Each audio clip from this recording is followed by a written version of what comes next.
Gamers. I'm one of your hosts, Jefferson J. Thacker, also known as Perram, and I'm joined by...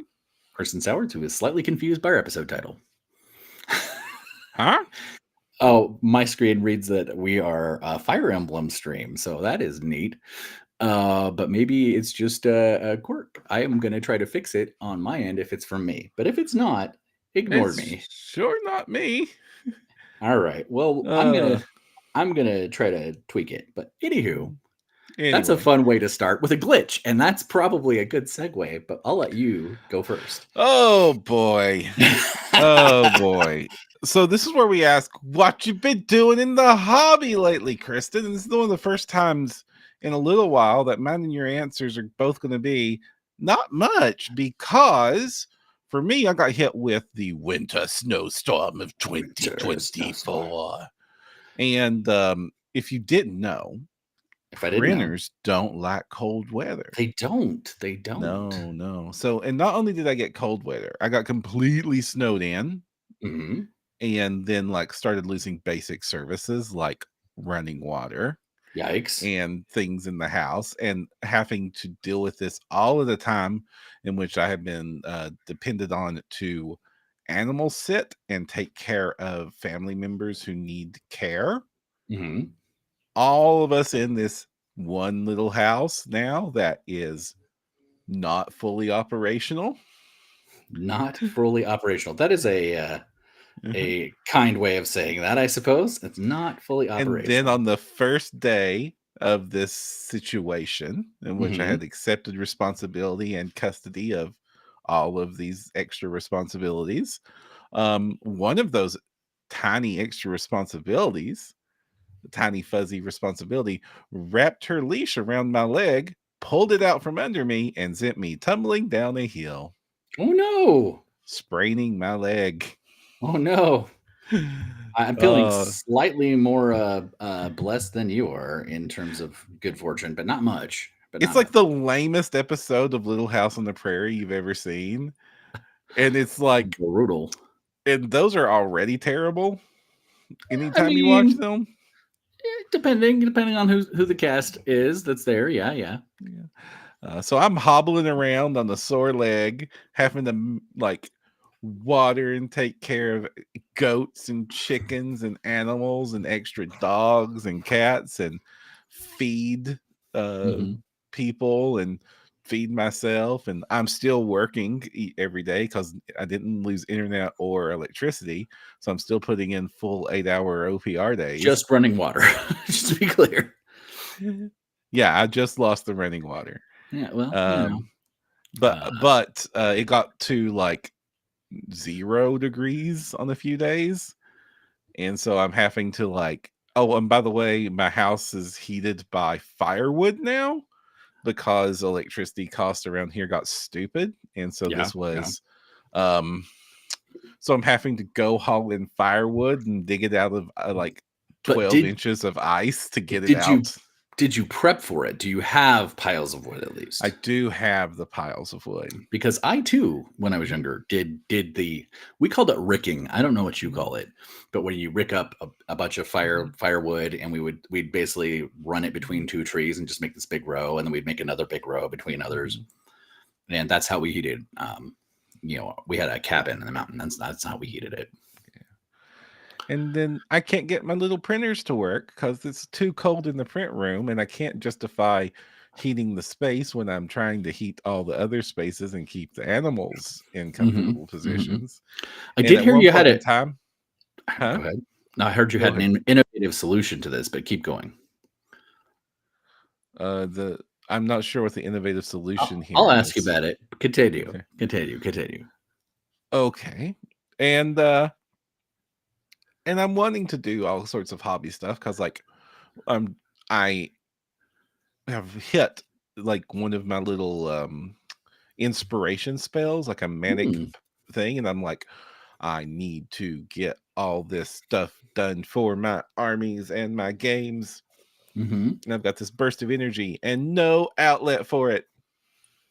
No outlet because the printer is. Yeah. So I had to focus, and also I can't go get supplies or crafting. So like I'm literally having to use only the materials I have on hand. I can't go to game stores to get new things. I can't go get new supplies I don't have. I'm having to use what I've got. And thankfully I'm more blessed than most. I have lots and lots and lots of hobby supplies. Yes. Yes. You are smart. And a backlog of printed miniatures of various variety and quality to paint and keep me busy. Painted some little rat boys. That was fun. Nice. Yep. And but I didn't get to do the printing. I wanted to do printing, and I can't do printing. And there's all these lovely files, and Last Sword is teasing me with all these awesome high elves coming out that I'm like, I need you. And then Artisan Guild just last month released all these awesome more high elves that I need, and I can't print none of them. But you'll be able to. Eventually, yeah. Eventually. So I'm having to keep busy doing other things, and we're going to talk about that a little bit in this episode. Yeah. But what you had a question first before I Yes. Before we go to me, I also heard that you were talking about maybe trying to figure out a way to use computers to heat the room to print. Oh, this is not. I wasn't going to heat the room to print, but computers do serve. So there's a joke that gaming computers are space heaters. But it could work. Maybe not only could it does work. Got it. In fact, there's several. So here's the fun thing about that topic. The joke is that a gaming computer is so efficient at its use of electricity and converting it to heat, because that's how you get more and more processing power, that they are more efficient than space heaters to heat a room. So that playing Quake or turning on an electric heater, it's better to play Quake. That is not quite true. It's not quite true. Not quite true. So this has been studied, and the answer is that it is nearly as efficient as the most efficient of space heaters. Because they really are that efficient at converting electricity to heat energy, in through which gaining electronic power to do gaming stuff with. Right. So nearly, but you get to play. It's not perfect, because you still need to turn some of that energy into ones and zeros. But it turns out that it is more efficient than cheap heaters. So better than a crappy heater, and you get to play a game. And you get to play a game. All right. Exactly. I'm sold. And in fact, there are some communities out there in Europe and in Georgia that they have set up thermal heating and thermal electricity reclamation from server farms that are hosted in the area, where they take the waste heat and then use it to like become actual heat and repurpose it. Right. And YouTuber, if you're familiar with Linus Tech Tips, Linus has very famously, since he is big computer person, used his server room in his house to heat his swimming pool. Wow. Effectively. I mean, the true answer is it actually mostly works in the other direction, that the swimming pool cools his computers. I mean, because it works as a gigantic water reservoir. Potato, tomato to me, but yes. Okay. But yes, when the servers are going full blast, he manages to raise his pool 1 degree. 1 degree. Well, hey, that's still technically heating. Yeah. And, prevents it from freezing or something horrible. Yeah. So. Yeah. Thermocooling is super cool. Geothermal is a fun mechanic to play with, as far as like heating houses or cooling houses and things like that. It is a wonderful product and technique. And you can then also play really awesome video games at the same time. Speaking of which, Do you want to ask what I've been Oh, doing? I think it's the same thing I've been doing. To a degree, Mhm. but not Uh-huh. just what you've been doing. Okay. Because we had this beautiful episode a couple weeks ago Mhm. where we outlined our lofty dreams for the future of our 3D printing year. Yes, yes, yes, And yes. then, and Uh-huh. then ADHD brain go burr. Oh um, dear. yeah. So Mhm. got really into some MMOs again. First time in a little Uh-huh. while. I've been on that horse. Yeah, you dragged me into it Yeah, too. We've yeah, both been playing Final Fantasy 14 like a madman. It made me it's revisit true. my Final Fantasy army. Yeah, yeah, Uh, and that did have some intriguing synergies for me, right? Right. mhm. And if you don't know this about me, my first love with Final Fantasy is summoners. Oh. And I love pet classes in D and Yeah. D. Mhm. I love Beastmaster type classes in Mhm. wargaming. Right. And not probably surprising, have tangentially always kept a little eye for that Pokemon game. Oh, and recently I've been on the Pokemon binge too, like And I competitive breeding and all that jazz. Yeah, and I just recently picked up Violet and have been Mhm. kind of playing around with that. And so been getting kind of into that space again, and then came out a different game. Yeah, Power World. I've been keeping an eye on that, and I've been talking about that to my friends about, hey, this game's coming out. It's going to be really awesome. Seems like most of the world agrees with me. This game has sold like 5 million copies in 3 freaking days. But is it? Huh? Well, see, okay, so you were kind enough to get me into a server, and Yeah. I I then got have a game codes for like Mhm, most of our guild to come join yep, and play yep. with us. So we had a bunch of our free company people, and there's the Mhm. social aspect is very good. But then I locked in probably one of the worst episodes of hyperfixation I have ever locked in, and I don't I remember. did notice y'all was playing that game a I lot. I don't really remember most of the last 3 days. Oh dear. Anywho, this led to the fact that it's an experimental early release game, and that means problems. And one of our Mhm. first problems was, of course, we had to reset our server and delete everything and start over. Yeah, so there's a problem in the game right now that they warn you about when you launch the game that the dedicated servers are unstable and you could experience character deletion. And unfortunately, our server that happened yesterday. It crashed like a whole bunch of times in a row. And then all of our character saves got corrupted, so we had to restart the characters. Yeah, and so we did that. And of course, if you know me, you probably don't necessarily know this about me. But when there's a setback, when I don't know, lose 20 levels suddenly without warning in a game, I get big mad. Yeah, And it's disheartening. I could understand not wanting to play the game anymore. right. But our free company rallied. We got together. Everybody was super positive. I'd never seen such a group of resilient, Mhm. upbeat, positive folks. Can't tell you if you're interested in Final Fantasy, you should check them out. You can either check out my Discord or we can get to the information. Just message one of us. We'll get it to you. Anyway, Mhm. great vibe, super fun, and they Mhm. like put me back up. I got excited, excited. But what's the other aspect about this game that I didn't understand fully, Perram? Do you remember? Oh, it's a base defense game. It's a base defense game. So when we Right. are building and recreating things, Right? everything you build it has hit points. It's like a role Yeah. playing game. You can destroy it, and if you build something out of wood, Mhm. it can burn. Yeah. I mean, that's one of the reasons I was like, "Hey guys, all join the same guild and not make this a PvP game," because part of the game is me and my buddies and my Pokemons get together with you and your buddies, and we go raid the other people's place and ruin their day. Right. But it turns out environmental factors can just ruin your day for you.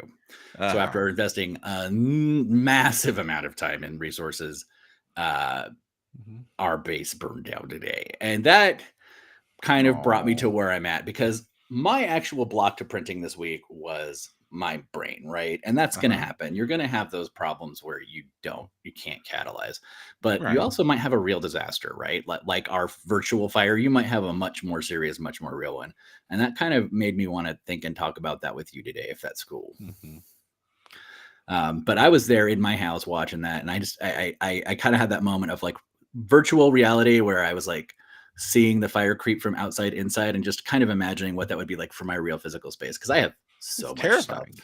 so much stuff. And I can only imagine, especially if you've just got your stuff together or you have some other life circumstance, you have a physical issue, you have to go to college, whatever it is, the disruption is real and the messing up of your life is real. And having a passion for a hobby like ours with 3D printing, you're gonna have a bad time when that gets disrupted and when you have to suddenly just suffer through a period of inaccessibility for this thing that's bringing you joy. Our magic goo machines make Perram and I so happy. The ability to just pull an entire beautiful army out of the goo and have something to paint, something to fixate on, something to get distracted by, and something that's relatively affordable after your initial investment, right? Yeah. But you can hug the big dragons. you can hug the big dragon and pretend he doesn't burn virtual buildings down either. But He does, though. he does. But yeah, so I think kind of exploring those feelings right now, whether hot and heavy for both of us with natural disasters and weather and virtual disasters and dumb brains, might be a good thing to talk about. Oh, okay. This is true. The thing is like, these are hobbies, and all things come and go, and all passions come and go. True. I've experienced this over and over and over again throughout my various hobbies. ADHD brain means I adopt a lot of hobbies very intensely, and then immediately abandon them. Facts. Very big facts there. So you learn to onboard and offboard fairly quickly. And you think you get better at it, but it's always an emotional roller coaster. Absolutely. Yeah. Speaking of an emotional roller coaster, we did have one question from Troy about Pathfinder goblins, and I would recommend checking out Bite the Bullet if you want some really emotive, crazy, cool goblins, especially if you want them to vibe like Pathfinder's goblins. Yeah, I would Bite the Bullet's got those some great ones, really good ones. There's a couple of others that do want.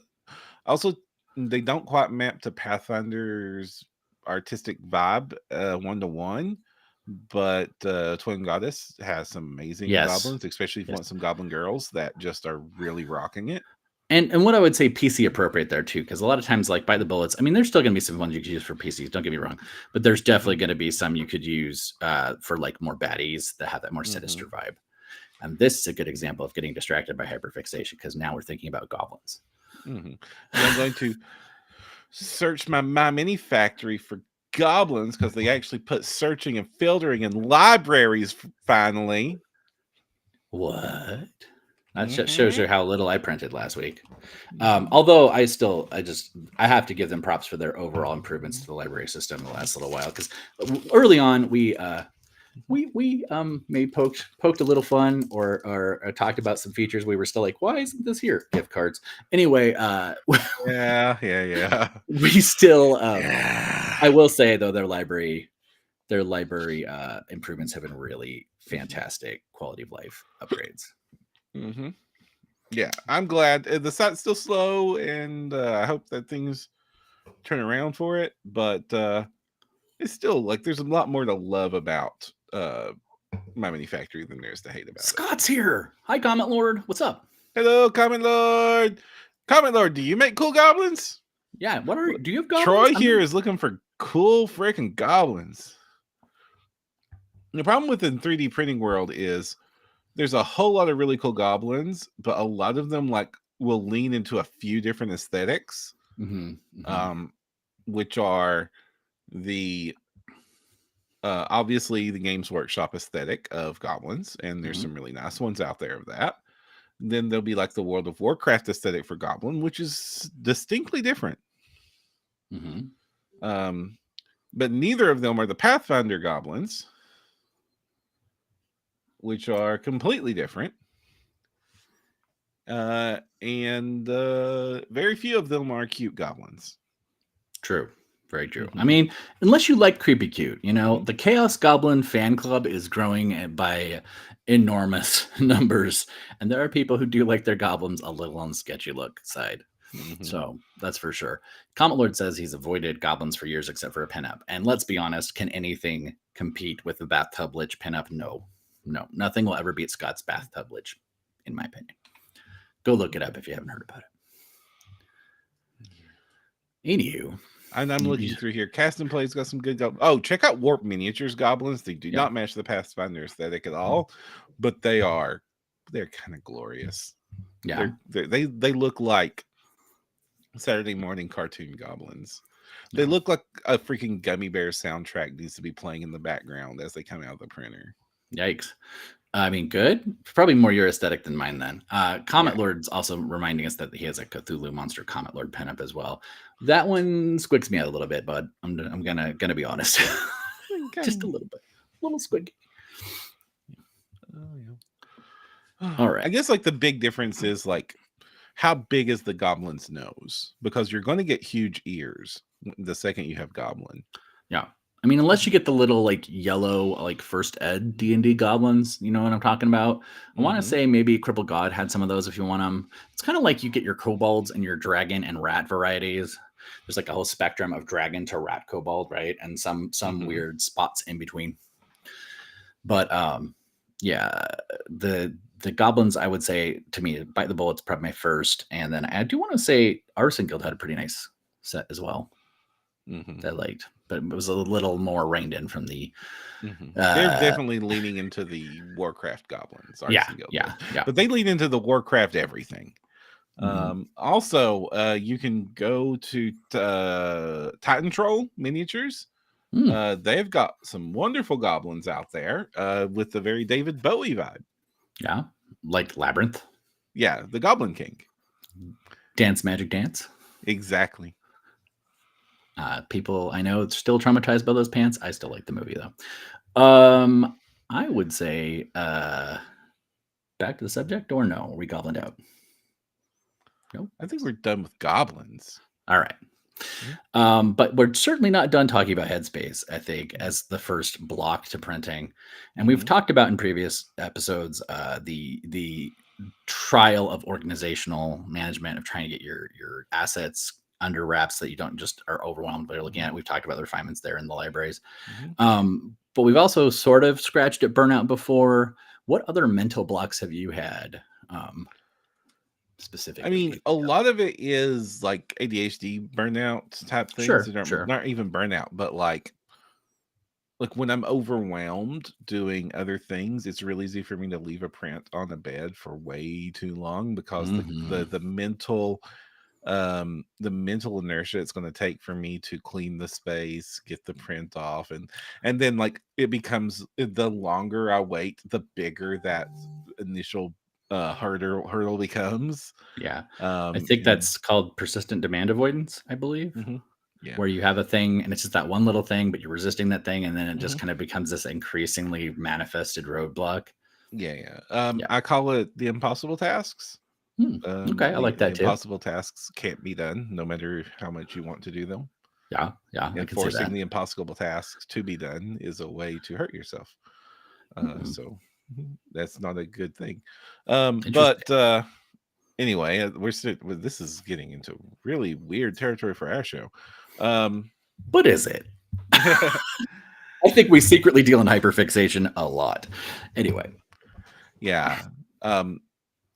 So mostly I've just been like, the hobby is multifaceted. So when I can't deal with the printing aspect of the hobby, there are other aspects of the hobby that I happily jump into, like learning, getting a new airbrush to replace my poor ruined one that I broke very badly by, which you did do, right? Yeah. Have you had a chance to try it out yet? Yep, it works wonderful. It works very wonderful. And it works a lot more wonderful than this broken one. So this is supposed to be a dual action airbrush, and it only has binary and then crush, because I've done bad things to this airbrush in neglect.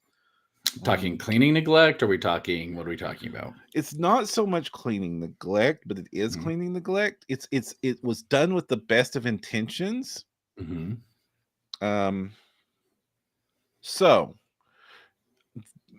there is a theory in airbrushing, okay, that the best way to preserve the quality of your airbrush is to store it wet. I actually have been doing this. That's interesting. Yes. And that works great if you use your airbrush regularly and you Mhm. can keep the wet fresh. But I see where let's you're say going. you go to Germany for some And reason and and leave it in the life wet, changes in dramatic ways because things happened in Germany. like COVID. Well, not just COVID, but like business opportunities and growth and cool things and Yeah, sure, my life sure. needing to take an entire like what we're talking about, like I can't 3D print. It became I can't airbrush for a while. Like Mhm. like me, my active painting hobbying thing had to take a back seat to other aspects of the hobby. While I dealt with things like that I can't talk about because it's stuff related with OPR, but that Right, stuff right. related to things we announced, like partnerships with Tooth and Coats Yeah, paints yeah, and yeah. cool Well, I mean, things good like stuff that. though. Yeah, Good yeah. stuff. Really Good cool stuff. stuff that took a Right. lot of time and effort and meetings and all Right, that right, sort of right, stuff. right. So my little airbrush just sat in its wet Mhm. and And then the water evaporates. mhm. And then the water evaporates again and again. And every so often I'll notice and I'll top her back up. And then all the crust in that Mhm. water over the time became a permanent crusty bond on this poor airbrush. And this would not have happened if I had never let it dry out. But now it's stuck in places I can't get to. And I'm sure that there is some amount of cleaning in the future that a much more skilled Perram could disassemble this thing into its component parts and get some really good cleaning out there and get some really good brush and save this airbrush. But this current year Perram is not of that skill set yet. Mhm. Mhm. And taking this thing apart frightens me. Do you know what I use for my wet tank? Since we're What? talking about the subject, Uh-huh. I use an ultrasonic glass cleaner, That's which happens. exactly what I'm using. And so, did you just not agitate it at all? I guess you just left it entirely. Is that what happened? Okay. Yeah. Because my ultrasonic glass cleaner keeps that thing pretty clean.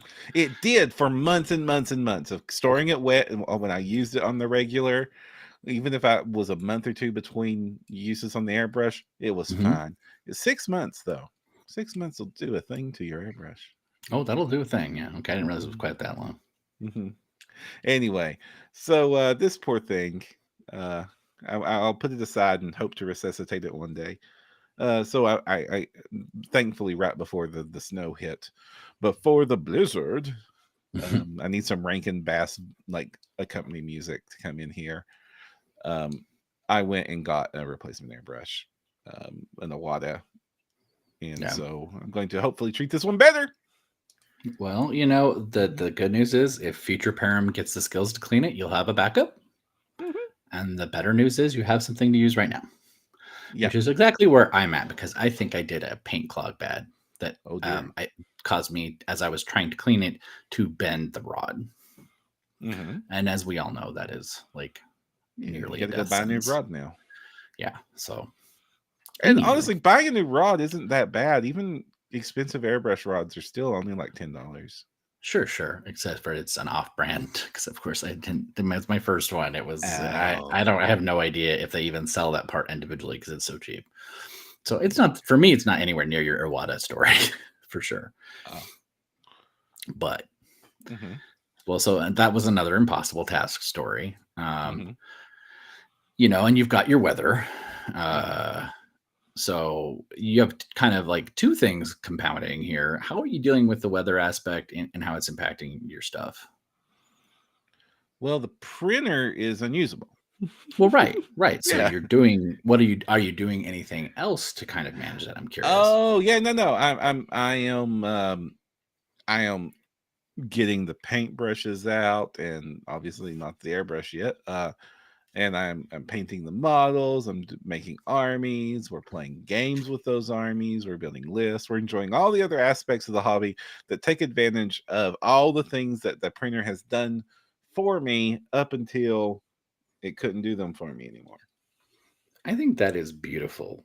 I think it's funny because as makers, you know, Mm-hmm. you get into this hobby, you get in and you get obsessed with your capacity to create stuff. Mhm. And it's very easy to be like, I need this, I need this, I want this, I need this, I need this, I want this. And you're doing so much work creating, you're not actually enjoying, right? And I That think can that happen. that can lead very swiftly to burnout. Mhm. So I think that is amazing that you're actually taking that time to like kind of re attune yourself to the actual payoff, right? It's Mhm. very easy to get focused on refinement of process and Mhm. focus on, generative work, production work, planning work, et cetera, trying to get everything, dialed in 100%, but Mhm. not actually taking the time to enjoy the thing, right? Right. And that is a swift road, in my opinion, to madness and a swift road to burning out, right? Mhm. Yeah. You want to get like it's one thing to have a little green lump. It's another thing to have like a really cool painted model and that you really It's really like. good. That is really good. Have I seen a close up of that before? I feel like I I maybe don't have. know. I posted on Facebook when it got done, like I do all of them.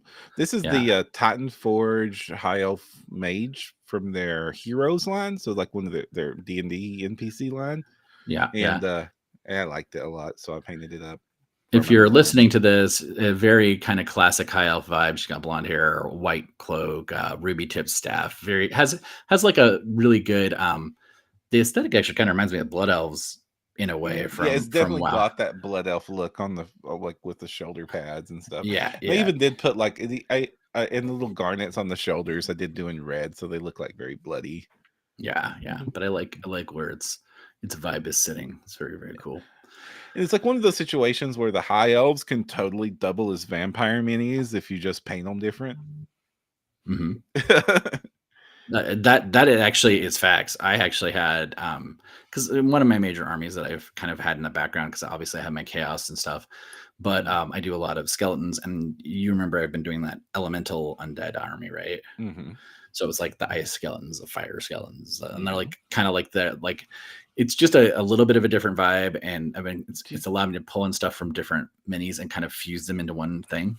You have a I'm question? curious how you did the different ones. So ice, did you do like the clear blue resins and like the I goldy did stuff? use I did do some translucent. I actually Mhm. tended to have better luck with Mhm. multicolored zenithal, Mhm. where I did deep blue base, Mhm. sky blue midtone, and then some white dusting on them.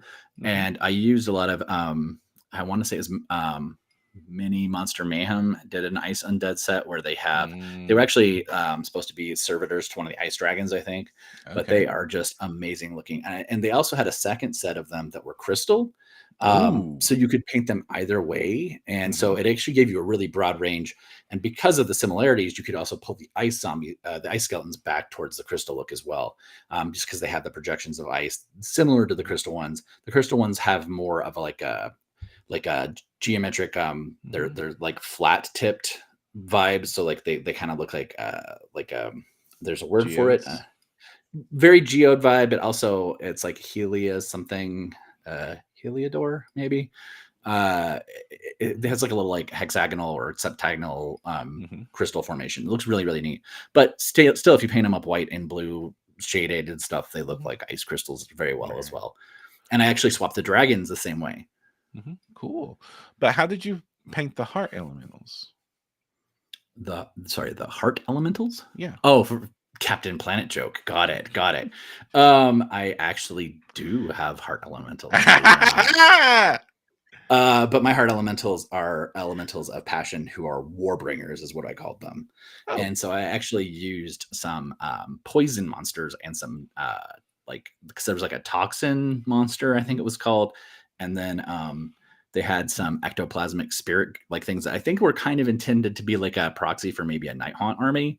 But Mhm. I do actually have because I had a campaign where there were 7 spirits of rage that were like imprisoned, and Mhm. they were unleashed on the world and became the Mhm. source of like all this conflict. And Mhm. so it's actually really, really cool monster from Creature Catalog from Sword and Mhm. Sorcery Games, which was a Right. subprint of White Wolf. But Yeah. painted all those up with translucence and red to make them look like kind of these clouds of anger and passion and rage. So they I were have a hard elementals. They I were have a question for mean. you. I have a Yes. question for you, Kristen. Yes. How in the heck, before you got the magic box, were you able to make these creative encounters in your games? Lots and lots of pre-paint minis. Lots and I lots of don't model I kits. don't have ice pre-paint models, and I have most of the line that's ever been made. Uh, Not well would be the quickest answer to that question. But Right. I also backed a ton of Kickstarters, and I will tell you, nobody can shop a miniature market clearance sale like I can. I have a pile of gray shame in that closet like you would not believe that probably needs to go away. But because of that, I got to cherry pick a whole bunch of Kickstarter box sets for exactly the right minis. And some of those Kickstarter box sets were bought maybe like, I'll say dollar on the 10, dime on the dollar sort of situation at most. Sometimes much better deals than that. But yeah, you know what I like? Having all that time back and having all the extraneous extra minis that I still really don't know what I'm going to do with half of them. I think I've just started giving some of them away because I'll do teach kids how to play D&D games sometimes, Right. and just let them take the monsters home.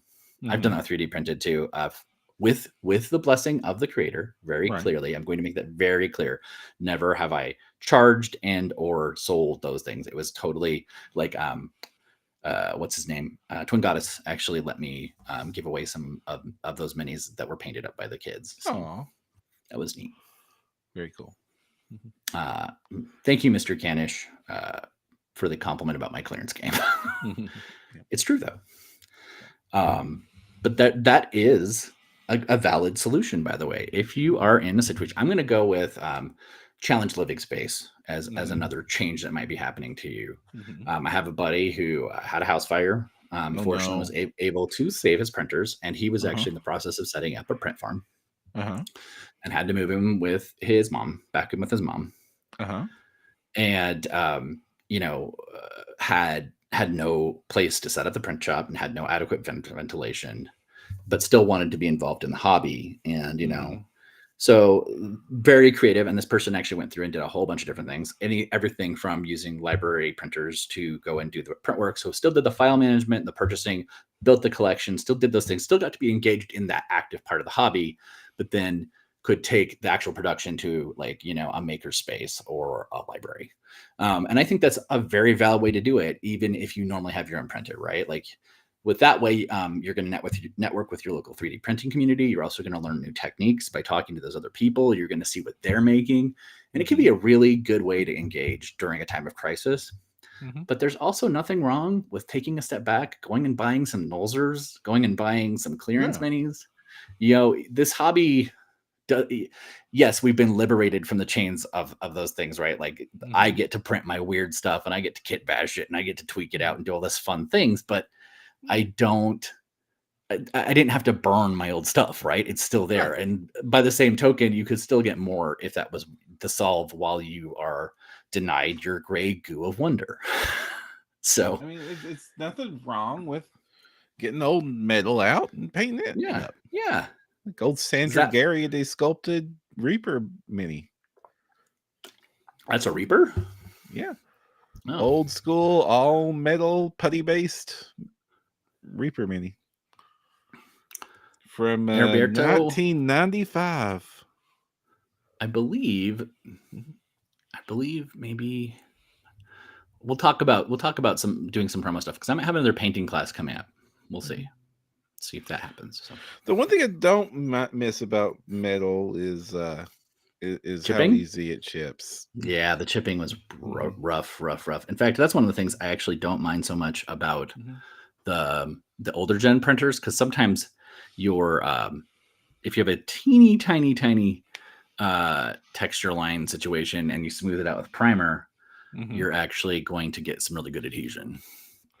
But trying to think, what other disruptions could there be?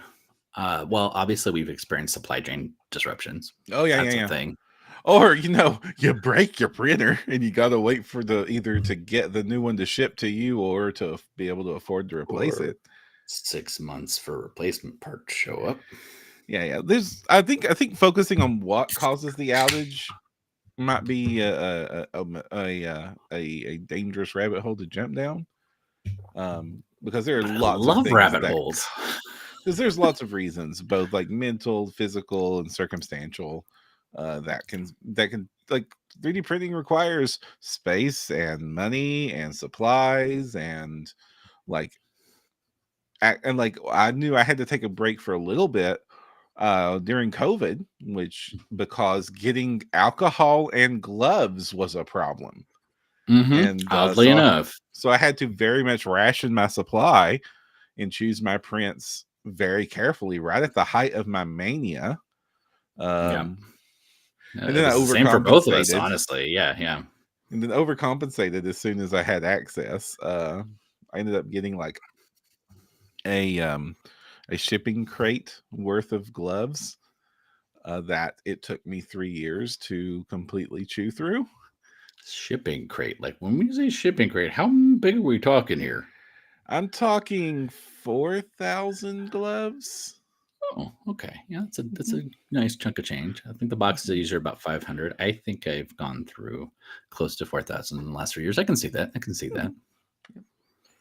Yeah, because it was the only way to get them at the time at a cost per glove that was not stupid. Yeah. I was just like, okay, well, I just commit to, okay, these are not medical grade. These are not, so I'm not going to be taking these out of the supply chain of people who need them. Right, right. And then uh, I think it was like, like it's the versions for like people who work on cars was the grade I was getting Hmm. because they all had like people like holding wrenches and axles and stuff on the front of it. It's like, very manly things that have nothing to do with me. It made you feel really good though when you were getting ready to print a cute little dinosaur with a love story. Yes. I guess he was more of a lizard guy. I don't know, but I did love that. Anyway, Hmm? your recent creature, if you Oh, yeah, Taki. Everybody's yes, loving Taki. yes, yes. Mhm. So uh, you can put on your big mechanics grade gloves to print your cute romantic lizard. I like little lizard. He cute. Very, very cute. Mhm. All right. Well, so if we're not going to focus on specifics of complication, specifics of solution, we've talked about a lot of remapping, allocating your resources. Do you have anything else that jumps out at you as maybe something someone could do while they were doing that? I I do. mean, there's always like just focus on different aspects of your hobby, which we talked about. It's like, if you don't want to deal with the printing, you can deal with the painting. And then honestly, like if you just completely burned out on everything related to it, which is very much like you could just be burned out on like miniature gaming, or Hmm. there's a circumstance that you are not able to miniature game, so the motivation to get the printer going slows down too. Then you Yes, could very just much like so. pick up a different hobby and or a different it's time like all it's like we go back to basic burnout advice. It's like breaks are healthy. Go Mhm. do something completely different. Go play Final Fantasy 14. Go burn your house down in Power World. Go I mean, go Yeah. do something else. Like get really into anime. Like and then when you come back, I would recommend like go do something that and get really into something else because you'll be surprised when you come back to your hobby what knowledge you've gained that will True. apply to your new hobby. Like when like I'm really into anime, so the concept of now there are really cool figures for anime characters that I like that I can 3D print myself and not have to pay $500 for, which is the Hmm. going rate for some of these things. Hmm. Um, and then when I get my airbrush out, I will be very happy to be very skilled at airbrushing because that's the best way to paint these things. And to save Or some change, chunk of change doing it. when me and Crystal went down the gunpla rabbit hole together and building cool robot model kits and then like learning about all this really cool stuff in that hobby that is not analogous to like is applicable to our hobby, but Mhm. they have completely different culture. So like the tools they use are specialized for their needs and there's techniques they use that I didn't know about till I got into them that are very applicable to miniature painting and stuff so that by jumping down Gundam rabbit hole, I was able to come back to the hobby with all sorts of new skills and knowledge that were Mhm. not commonly taught outside of that circle. Right. Right. Mhm, Makes sense. mhm. Yeah, we have a couple things in comments down in there. Troy says during Burnout, switched to Pathfinder instead of tabletop minis. I think that's a really great way to switch it up. To Sure. switch from an war game to an RPG is a good one. But then And Lava vice being versa. yeah, sure. You got a lot of shield frequencies we could rotate here, right? You could go from a character-based thing to a vehicle-based thing. You could go. There's so many ways you could take it. Start Even printing cheese tokens for your board game with cheese rats. cheese tokens for sure. Accessories for your other games like Magic, but we've done that before. Mhm, But Lava Being's question, I think, is a really cool one. mhm. Any resources for taking your STLs and painting them digitally when you can't do so physically? I know people that I do this to plan their whole paint job out. I know there are resources out there. I do not know what they are. I do not know what they are. I can do it inside Blender, but that might be a bit extreme. Sure, sure. I wonder if Scott's still here. If Scott, if you're still in chat and want to talk about any resources you would recommend, if not, I have definitely heard that. I've seen people use Photoshop and just take like a angle on screenshots from profiles and Mhm. silhouettes and do that and just do like a color map. I've seen people Uh-huh. do that for their printing, but Oh, I thought he meant like actually embedding color codes into the digital file so well, that I they can be mean like that you printed could in do that. color. You could do that, right? And then you could also Mhm. take advantage of some of the coding for the textures. That would be really cool to see. Do you know But something that's really cool that you can do that if you like Tabletop Simulator? what's that? You can actually like do the printing and painting the mini and then digitally scan it using the mini iPhone apps or phone apps that will scan a mini. Yeah. Now, this is not good for reproducing anything that's going to be print worthy, but Right. it is Right. really cool for making like I could scan this paint job and then Hmm. plug it in the tabletop simulator and play with my hand painted mini in a Right. digital game of D&D. Right. I think that's cool. I know people that do use Hero Forge actually to color Mhm, up that mock up, and mhm. then actual screenshot their mini from Hero Forge and use it as their token in D&D. I see that all the time. Yeah. Um, Mr. Canish says there is no Scott here, only Zool. But then Scott speaks up and says, no, painting over renders in Photoshop is exactly what they do Yeah. for their paint job plans. Yeah. So I'm afraid Um, I don't have many options for you myself, Lava Being, other than the thing. Oh, Polypaint in ZBrush from Comet Lord. yeah, That's a yeah. thing. I do texture work in Blender, which is like how they do the painted textures for 3D models in video games. Hmm. But I don't know that's an option. It's Yeah. fun. Yeah, for sure. Back to the more general view, one of the things I would also recommend, and something I'm in the process of doing, is re-examine if you're losing your physical space or you're changing your physical space for your whatever your obstacle is, to actually look at the organizational situation in your physical space and maybe work on improving process and efficiency. In that space, improving safety, improving ventilation, improving kind of rethinking what you're doing in the first place. Because I think sometimes when you've hit that wall, it's a good time to go back even further and go, okay, is there a root cause here? Like, one of the things that I constantly do is my wash and cure situation is just such a debacle. Like, Hmm. and since it's a messy, gross part, we're talking about that demand avoidance situation. And when you get to that point where you really want to clean up your print job and get it cured and get it done, every little bit of objection you have to properly and safely handling it and or cleaning it up can create inefficiencies in your process, right? And like one of the things, a piece of advice in general that I was given recently is just have more garbage cans, which is ridiculous, but at the same time, is it like having a garbage can in a place to actually take care of waste appropriately and quickly is so helpful. And it's weird because our society kind of encourages very specific places for garbages or whatever. But like if you're in a makerspace, having waste bins and hazardous material bins, maybe depending on what you're working with, depending on the filament or resin you're using, isn't a bad idea, right? Like having it Hmm. just good to go and having it ready to go and really thinking through your space. Hmm. Um, you know, maybe it's a good time to ground zero if you're in that kind of holding pattern anyway, for whatever the reason. Maybe it's time to go back and dig even deeper and look at it entirely. Yeah. And if you're going to do that, one of my favorite methods that I've found really cathartic is from Evan and Caitlin, the YouTube channel. They have a method for when they do this. They call it the POOD method. The what? POOD. POOD. You purge, organize, optimize, and dispose. POOD. So the basic method is when you're ready. So instead of like working in your space and cleaning the corner and then shifting the stuff out of the way to clean the next corner, which is normal cleaning method, you purge the environment. You remove everything from that space, and while it's outside of that space, you organize it into so that you've like, what you've took out of that space now is now cataloged and organized. You optimize what you need for the new space and dispose of the things you no longer need in that space.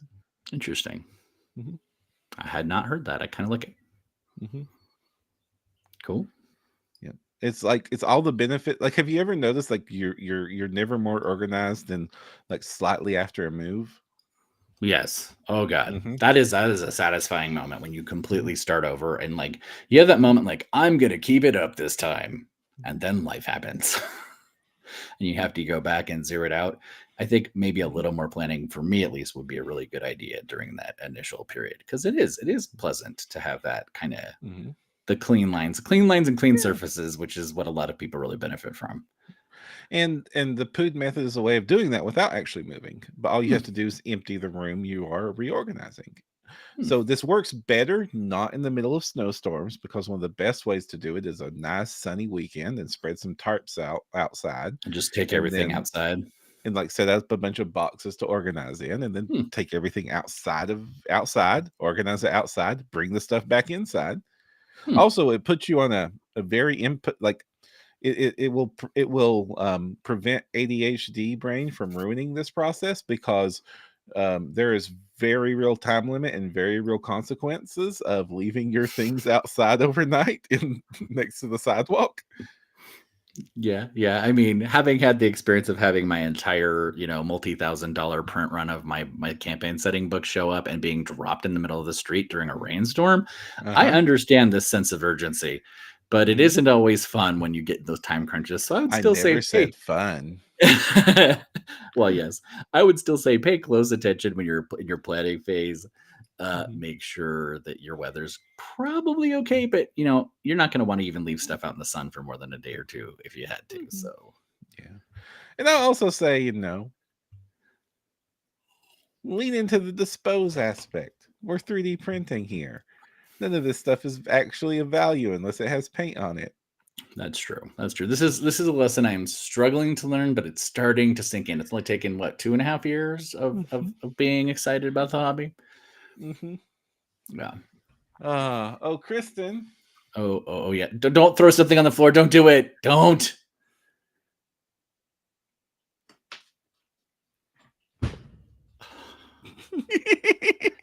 Listening. He literally just dropped a mini and crushed it on the floor in front of me. I think this is like some sort of shock aversion therapy or shock acceptance therapy that he's conducting. Look, this is an elf. I don't have to paint now. That's the solve. Just destroy the work. I mean, it's an option, I guess, if you want to go scorched earth on things. If I decide I want it, it can be on the next build plate tomorrow. Sure. That's fair. Sorry about that. We need more battle casualty mini. I mean, okay, so one of the games at Gen Con that was very appealing to me was it Monster Apocalypse? Monster with the Play-Doh? Do you know what I'm talking about? Yes. Oh my gosh, I love that game. So this game, you make your minis are molds you slap it Play-Doh into, and you just make these Play-Doh monsters, and then you stab their weapons. Necromolds. That's what it was. Yeah. And there's like some anyway, your monsters then fight, and when you defeat them, you actually get to smash their little putty guy into oblivion. And man, watching those games, I have rarely seen people with smiles that big on their face when they're just grinding these little squishy guys. Yes. But be careful because the swords and the shields that you stick into the putty are still plastic and you could hurt your hand. Yeah. But yes, Remove very, the very swords satisfying. first. They kind of, that's one of the reasons they give you a little ring to do the crushing with. But yeah, Necromolds was really cool. And maybe something that might be a good catharsis if you need this kind of structure. Or you can be like Perram and just take your old, less high-grade minis. I actually think of a box I could probably do this too. Maybe it would be cathartic to just take a hammer to them and crush them all up. Resin shatters Mm-hmm. and shards are bad for eyeballs. So if you do decide you want to hammer crush your miniatures in a fit of catharsis of turning your pile of shame into your powder of shame, wear safety glasses. Wear safety glasses for sure, and then go nuts. Just smash them. I would also recommend taking a large surface and either rolling out like some painter's plastic or maybe some cardboard so you can just fold it all up. Are there any types of printed minis safer when smashing? I'm not going to offer safety advice in any official capacity on this one. Yeah, maybe the chocolate ones. The chocolate ones. Oh, yes. We were just talking about chocolate printers today, I think, or yesterday. Today. I was talking to somebody just recently about chocolate. Yeah, I think Kane messaged me about it. Like, he was like, "Oh, is this a chocolate printer? I need it." And I'm like, "I want it too." Yeah. Oh, anyway, we're coming up on time, but we've got a little bit of news. So finally, Christmas holiday's over, and they're not just putting printers on sale; they're making printers for sale. New stuff. New printers. The Anycubic has announced the Photon Mono M5S Pro, their 14K printer, which again, 10.1 inch screen, 14K HD. It's 25.8 macrons on the x-axis and 14 macrons on the y-axis. So like it's got those weird rectangular pixels. I hate it. Okay, go on. But both of them are still under 35 macrons. So, but those are little. Hey, that's Ace says, "Hey, that's my printer." And they've got it on pre-order right now. Like, this is an upgrade to the M5S. One of the new features of it is that they have a heating / purification module. That's what kind of brought this to my attention. So if I had this, I could print right now, and I wouldn't be talking about I can't print right now because weather got cold. Usually cold weather doesn't shut me down, but it does shut me down when it reaches 0. Yeah. I mean, I didn't even have problems. I think I was printing my first year in my garage until I want to say about like low 20s outside because it made my garage dip below 50. Right. And it started getting a little bit of fail. You kind of want to print at 70 Fahrenheit, and I don't know what this is in proper temperature. Right. But I did run the risk and have a good run of, I'd still say maybe 10 degrees lower than that, that it was still pretty comfortable feeling. But once I started getting close to 50, I started getting some really weird layer fails and things. Yeah. I mean, it's got some cool things. It's got the layer. It's got the auto leveling bed, though this version of it does ship with an adjustable layering bed. It has that sensor that determines like when it knows when the thing has released from the bottom, so it will detect print failures. It'll even tell you if you have enough resin in the vat to complete the print job that you told it to print, because it has like a weight sensor, and it knows how much resin weighs. Neat. I like that. We were just talking about this last time we ran that. Yeah. So it's just a giant quality of life upgrade to your standard high-end, high-res 10-inch printer. Ace Kipton does confirm the auto leveling is amazing and awesome. Yep. And it's all this at an early bird price of $460 USD, which is only Suspiciously, $10 more than the Saturn III Ultra. suspiciously the same price point I think that I bought my first one from them. Yep. Um, it looks like a cool printer with cool stats and cool quality. The initial reviews of people who have gotten early access to this printer, it's coming up good. And with all these cool extra quality of life features, I hope those quality of life features make their way into other printers. And this is not a bad printer if you wanted to start and you wanted to get an Anycubic printer. It's not like a G formation printer with like, or an Ultimaker printer, or some of those like really high end printers where like they feed the resin in through a cartridge system and all that jazz. Right. But like for a standard, entry level mid range printer, really nice stats on this one. So Nice. and also I really want that in. I really want a heater now, especially since I finally got shut down because of heating. I mean, that's a good motive, right? If it's not going to work, it's not going to work. And then a little bit of news that's a little bit more on the controversial side of things is we've talked about MNG on the show before as a miniature creator that makes free models out there. They have a Patreon, but like their models are free. And they are suspiciously alike other miniatures to an uncanny degree. Other hammers of war, you might say. Yeah, with very fun names that I was always got a chuckle about. Yes, I brought up the disorganized Snuffleupagus before as one of my favorite alternative names for a model that doesn't tread on trademarks. Right. I do believe the hive aliens had some like scary chitin monster sort of names that were pretty generic but somewhat entertaining as well. Well, he has announced that due to litigation from somebody, do they actually say? Yeah, no. Due to litigation with Games Workshop filed in September, they are going to be shutting their entire operation down and likely declaring bankruptcy. I am not surprised that they got shut down because reasons, and I'm not a lawyer and IP specialist. More importantly, I'm not your lawyer or IP specialist.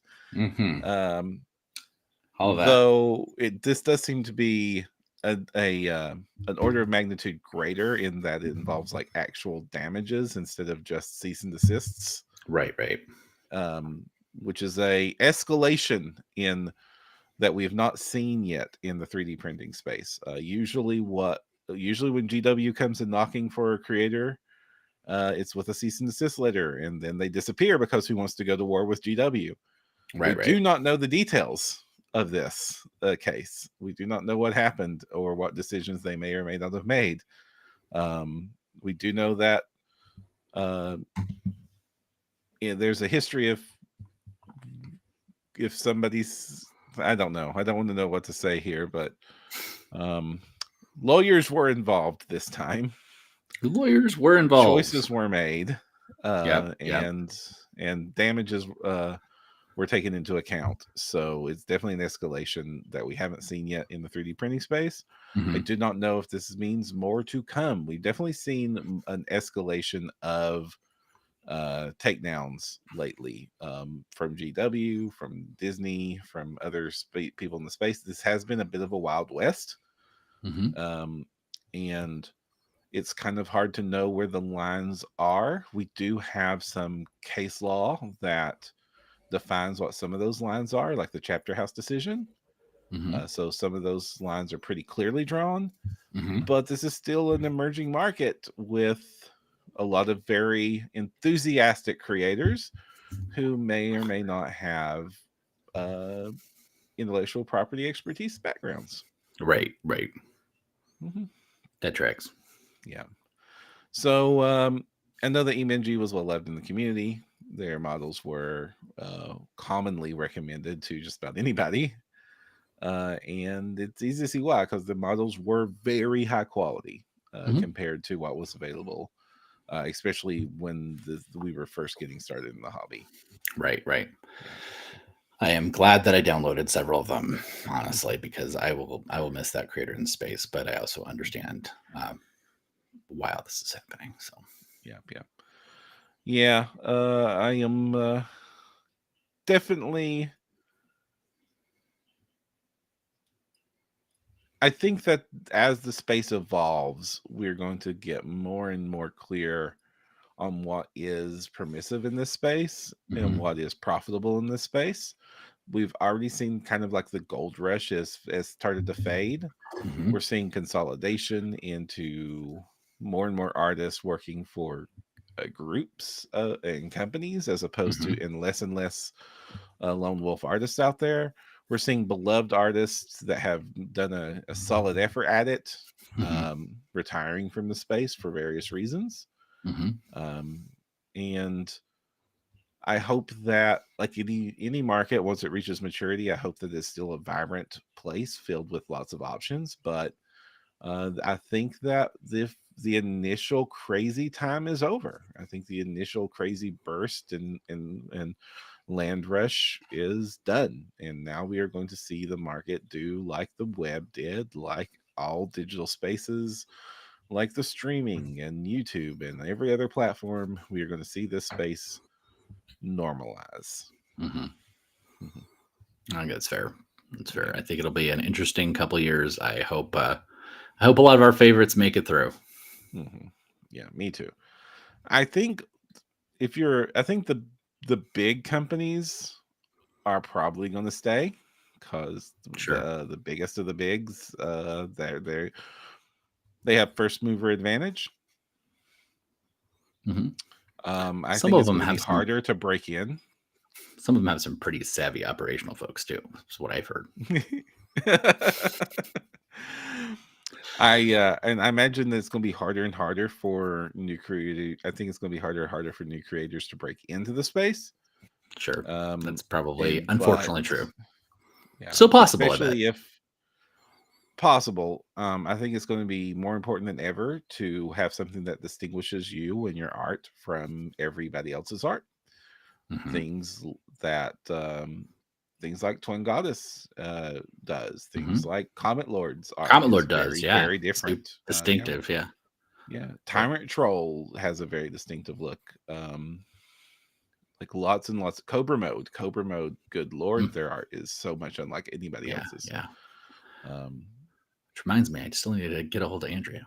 Hmm. yeah, Remind me about that. a niche, like finding your niche is important in a contracting market. Yep. Very, Yeah. very true. Well, that was a lot. Yeah. If you want to find any of the awesome creators that we've interviewed, you can do so over at printyourgames.com, where you'll find all the episodes of the show and links to the socials and all the things. And if you want to help the show, the best thing you can do is give us a rating on iTunes or Spotify.